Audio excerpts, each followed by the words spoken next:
had a full-blown argument in your head with someone that never actually happened? I had, many times. I've lost sleepover conversations that never took place, opportunities I never took, and failures I've never experienced. Not because the life was throwing problems at me, but because I was creating them in my mind. That's what overthinking does. It turns shadows into monsters.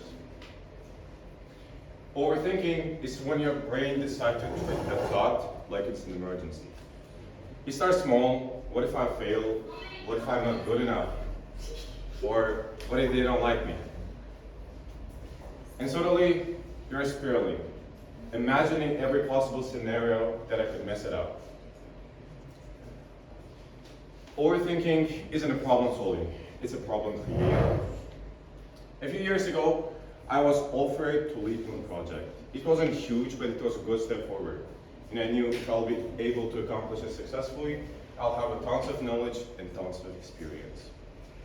However, I rejected it because I imagined all the possible scenarios that I could mess it up. I thought, what if I will fill the project with errors, with bugs, and everyone will think that I'm unexperienced. I convinced myself that I was unqualified before I even tried. And the craziest part, someone else took it, did an average job, and still moved forward. That's when I realized I didn't miss the moment. I rejected it because of the fear I invented. Here's the paradox. We overthink to feel in control, but it ends up controlling us.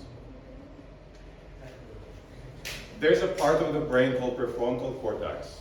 It helps us make decisions and anticipate outcomes.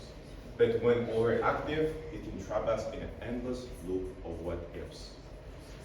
Psychologists call this rumination, rapidly going over the same thought, like a mental treadmill. You're running, but going nowhere.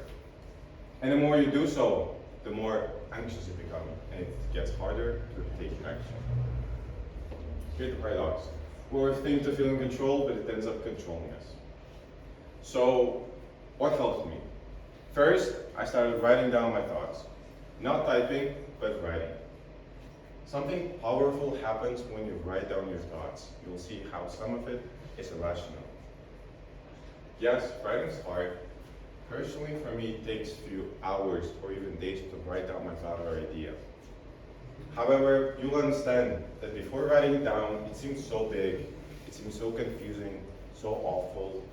However, after writing it down, you'll notice that it wasn't that big, that wasn't that huge, and that wasn't that awful.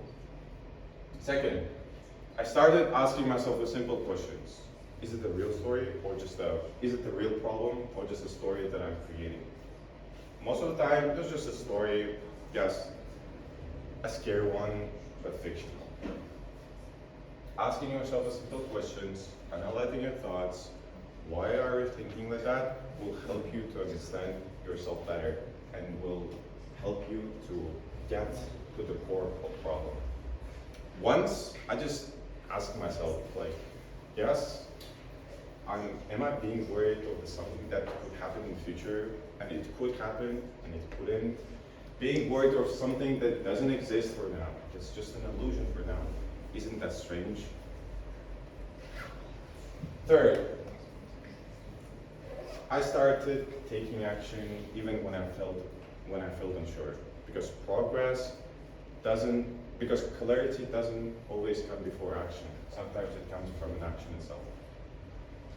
Fourth, I shrugged the task. I stopped with focusing on everything and started focusing on something one step, one email, one call. Progress doesn't always require perfection, just movement. And finally, I've learned to celebrate the momentum, not just the result. Doing a thing, even a little, builds self-trust, and that's where the real confidence begins. Here's the truth. Overthinking won't protect you. It will only paralyze you. It won't make you more prepared, it will make you miss the moment. So the next time your mind starts spinning, remember this. You're not your thoughts, you're a thinker. And you should decide which thought deserves your attention. Let's stop living in imagined problems and open up for real possibilities. In the end of my speech, I would love to share one of my favorite quotes. Thinking about a thing isn't a doing a thing. Being worried about a thing isn't a doing a thing. Imagining every possible scenario about a thing isn't doing a thing. Only doing a thing is doing a thing. Thank you.